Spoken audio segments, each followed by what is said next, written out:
Hello and welcome to another video with R2Beaten. Wow, it's been a long time since I've said that. I never make videos like this. I don't even make videos anymore.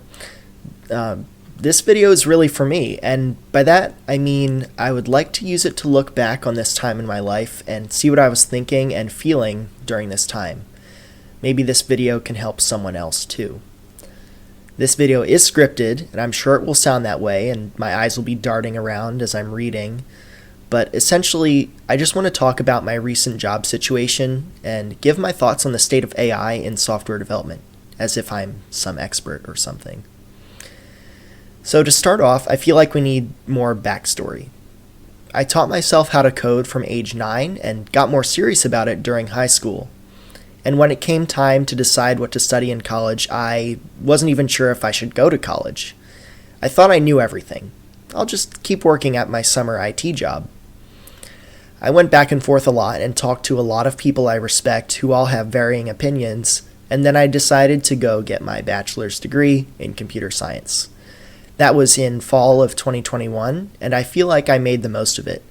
I had good relationships and was active on campus, excelled in and sped through my classes, and graduated 3 years later in the spring of 2024.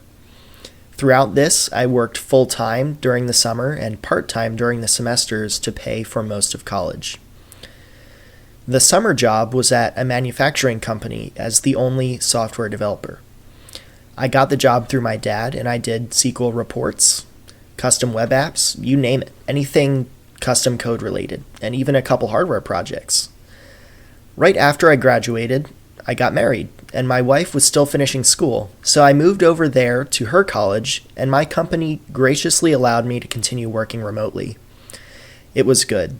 I was 21 with a full-time remote job with very few expenses. I'm not complaining. I was learning a lot and working fast.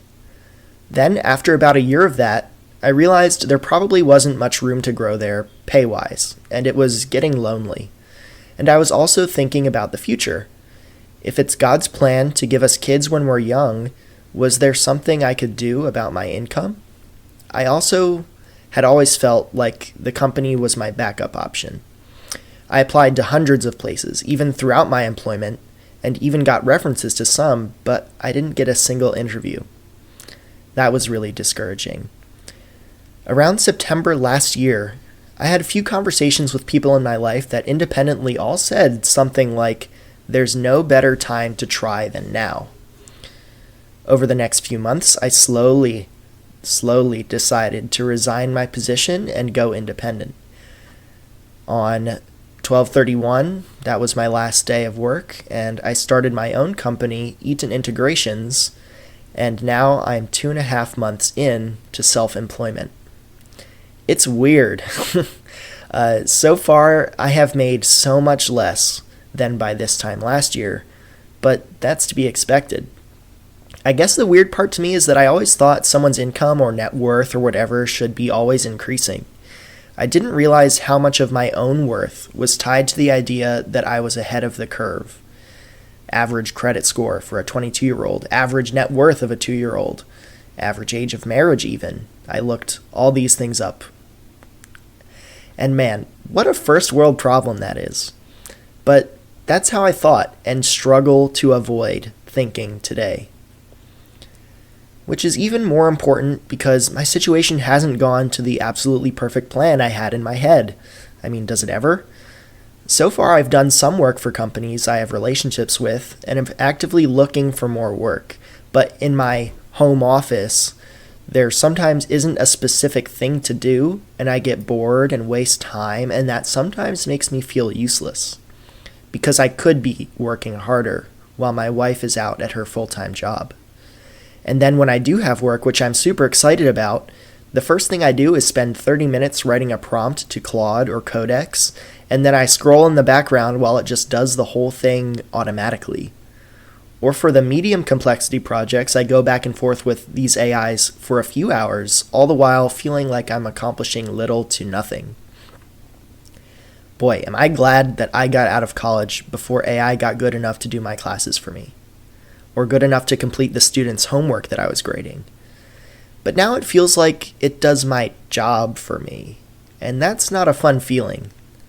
And that was right after leaving a very stable, albeit low-paying, job where I got to work alone. Now I get to work alone, but without any work, for now.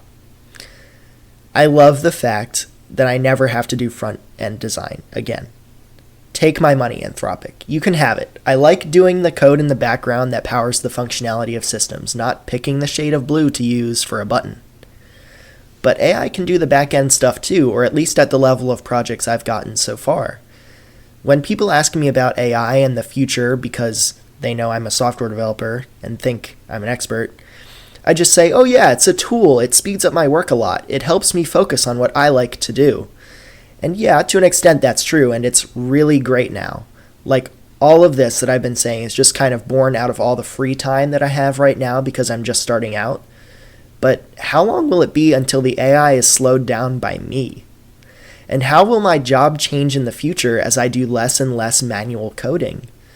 A lot of people are worried about AI taking their jobs, but I honestly think that software development might be among some of the highest skill ones to be drastically changing due to AI. I'm certain other people in other industries are also thinking the same thing. My job is changing. Code is cheap. Perhaps, as a contractor, I'm even better poised than most to reap the benefits of AI subscriptions and instead sell solutions rather than implementations. I will solve your problem, not write code that does X, Y, Z. My wife is an architectural drafter, and she's good at it, so she feels like it's easy. And, unbeknownst to me, there is also talk in her industry about how AI will take over drafting. So I had an idea. Why don't we just switch jobs for a few hours? I gave her an easy coding project, and she gave me an easy drafting project. We could use AI, the internet, anything. After about an hour and a half, we both had nothing. That was super encouraging to both of us. When I'm spending 30 minutes writing prompts, I come in with knowledge. I anticipate problems, have a preferred set of techniques that I understand and technologies, and can read and understand all the code that the AI generates, if I want to. Programmers and drafters are not yet obsolete. And that's kind of where I hope we're going, a world where people can still make a living on the knowledge they have, not just the tools they have access to, where real people like me are able to communicate better or identify novel problems and be able to pitch them to other real people. I think the best place to be is to always keep learning and never to use AI to do something for you that you've never done before yourself. And I have to fight that urge super hard. I've even used AI for recipes recently, and it just gets stuff wrong. Stuff that I would have easily caught if I had just done it once before using a real recipe. I mean, the most important thing is that what's going on is not the end of the world. It's a unique time in history, just like all the other unique times in history. I don't know where my career is going or how my business will do, but I place my hope and faith in God. And even though I try to lean on my own understanding, I am humbled often, and I mean often. I hope this comes across properly, that I don't know what I'm doing. These are just my thoughts.